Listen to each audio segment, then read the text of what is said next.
So you think you're not good enough and you've tried everything to change. Hello, Will Perry. Welcome to another Keeping the Conversation Alive. And this is I often say this is a big one. This is a big one, is it not? If you think you're not good enough, you genuinely think that, you believe that, you'll be right. You'll be right, because you will have amassed so much information, so much knowledge, so many failures, so much evidence in your head. It's a firm belief, a rock solid belief. It's not just a thought. Well, maybe not. You're not. Phew. I thought I was, but I'm not. You sure I'm not? Oh, that's such a weight off my shoulders. Phew. Or if I say in this video, you are enough. Are you going to go, oh, Will, thank you. Oh, I've been struggling with this all my life and now you've said it. Oh, it's gone. Phew, weight off my shoulder. No, you are right. You are not good enough, which is a shitty place to be. Excuse my language, but it's not a great way to live your life. And it's not true, of course, it's false, but we have it like it's such a strong, deep core negative belief about ourselves that we absolutely believe it's true, and we've almost given up questioning it. In fact, it's so deep in our subconscious that we don't even realize it's there. It's just a core part. It's who we are, and that's not a great place to be, is it? If it's false, if it's not real, if it's not true, holy maholy. So it's tricky. So it's not about, for me, if you know my journey, it's come along from, it started off, this journey for me about telling people about this was about emotional abuse. Okay, and it's not then about, abusers are out there and you need to be able to spot them so you don't attract them. In fact, then it turned to, you need to stop attracting them. And then it turned to, you're giving away your power when you're in these, and that's what attracts them, because they want to go with people that give away their power because they can control and dominate. And it's like, So it's not about abuse, it's about your personal belief, your sensitivity to negative emotions, your sensitivity in here about negative emotions about yourself, not about the world, not about the crisis, not about empathetic, not about understanding other people's emotions, not about being sensitive to other people's negativity around, or optimistic or positive about people or the world. It's not about that external stuff, it's about the internal stuff, your sensitivity to negative emotions about yourself. That's, it's often called self-esteem, self-worth. So, anything about that propensity we have towards negativity, why we linger on the negative rather than the positive. One person says a negative thing and we forget all the 100 things that were positive and go, oh no. But if we've got this core belief inside, of course that's what we're going to see, we're going to focus on. We're blinkered in our vision because our vision is guided by our beliefs, is it not? Oh God. So it's a really really tricky thing. I find it very interesting.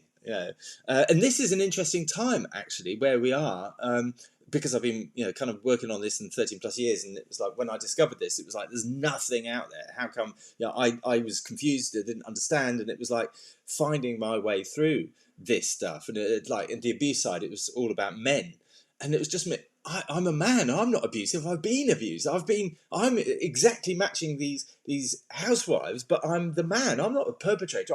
What's going. It's not non-gender specific, but when I was first exploring this stuff, it was very male orientated, very or female orientated, man the abuser, woman the victim. And that's simply not true. And there's been cases of psychological abuse, women being put in prison for psychological abuse to the male part. So this is, times are changing. It's a really interesting time. There are emerging theories for me.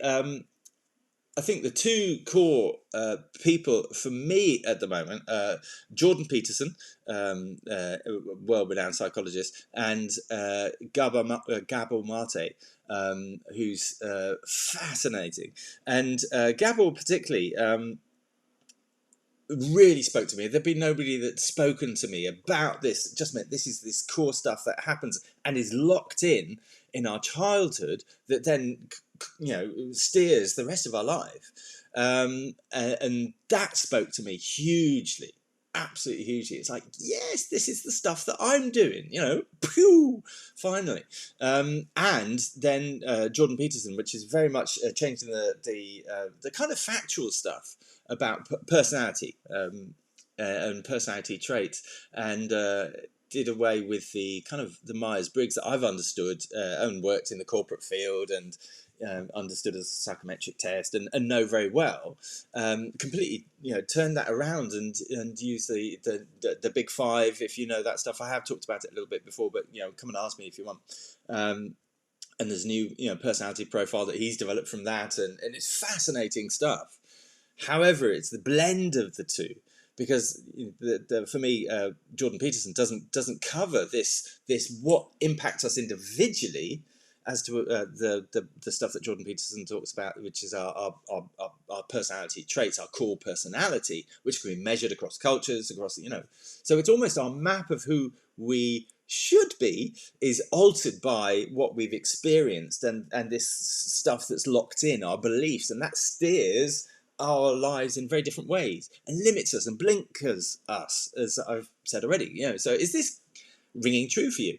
Because guess what this starts off as? This is, I'm not good enough. This is how it represents ourselves. I'm broken. I'm not right. I'm not good enough. Everybody's better than me. They're better than me. They're better. You compare ourselves negatively. This is the negative emotions. And it's an exhausting and difficult and draining and leaky bucket syndrome. It's so much going on. It's awful way to live, but we have this smile. They don't know the pain behind the smile. There's this smile, this optimism that is a positive level. You're very grateful, you're very thankful, you're a wonderful person, often an empath. But behind that, there's this struggle and difficulty and pain and the darkness. The darkness can grow. Sometimes it grabs you, and it's. Can you relate to this? All right. So for me, like I said, there wasn't anything out there when I started, looking at my problems. I've been fascinated by it, but been a bit fixated by it. And the death of my sister, I think, had something to really focus that, and made me. I think from that, it didn't make me, but I became a bit fixated, and that's part of my personality. It goes. And it's really interesting to kind of map it out looking back as well. But I've been a bit, dogmatic about it, a bit fixed on it. And for me, I wanted to solve it so I could help other people as well. And it's like, I didn't have the answer all the time. And it's only in the last year and a half, really, that it's like, ooh. It is really difficult, really, really difficult. But things are changing so much. Things and everything's available on Google. Go and search. What's that? Google it. Oh, right, okay. So go and Google, Gabor Mate. Go Google Jordan Peterson. It's fascinating stuff. But for me, what I've done out of all of this, the world of stuff, and I want to give Wim Hof method a shout out as well, the cold showers and the breathing, just for your health as well, but also connecting your body with your mind. Awesome stuff. There's so much out there, and it's all available, whereas 13 plus years ago, I don't think Facebook existed. So it's a different world, it's awesome. For me, what I've developed is I wanted to create this thing to help me understand it and put it into place, but also then be able to share and help more people. And for me, the mother of all beliefs is the key to unlocking so much of that mother of all beliefs. That single core nub of like, oh my God, I think this about myself. And then unwrapping that and finding it's not true. And then, building forward from that and doing the work. But it's work. It's really tricky stuff, So my invitation to you, what are we doing on time? 9 minutes. That's all right.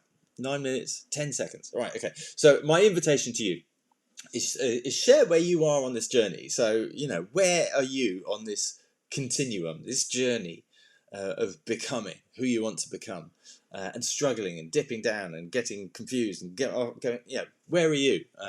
And by all means, I should come back to this test. I say it all the time, but I find it a good indicator of this propensity for this negative thinking, of this indicator of this negative belief, this mother of all beliefs being present in you on this really quick 10 question, 2-minute test that's completely confidential. I don't get the answers. I don't hook you in. You do give your email on it. I don't want it just to go out there willy-nilly and people take it and not then understand. But I don't bombard you with emails or anything like that. It's just a follow up. How was it for you, darling? I used to smoke as well. I don't drink either, or eat meat. Oh my god, I'm so boring. Life is better. So, what choices have you made in your life? Because I wasn't consistent in. I found it really difficult to be consistent, but I'm consistent now. I can be consistent. Life changes when you change this stuff. When you take control and this isn't my pathway. Isn't the only pathway. Go and find out. Go and speak to these people. Go and well, maybe not. You can't speak to them, but go and explore these issues, because this stuff doesn't go away. It's key stuff, foundation of life, absolutely. So the test is a nice indicator of this propensity, of this negative emotion within you. Hope that helps. Hope that's interesting. Let me know, where are you on this journey? Get involved in the conversation. Keep the conversation alive, because you need to.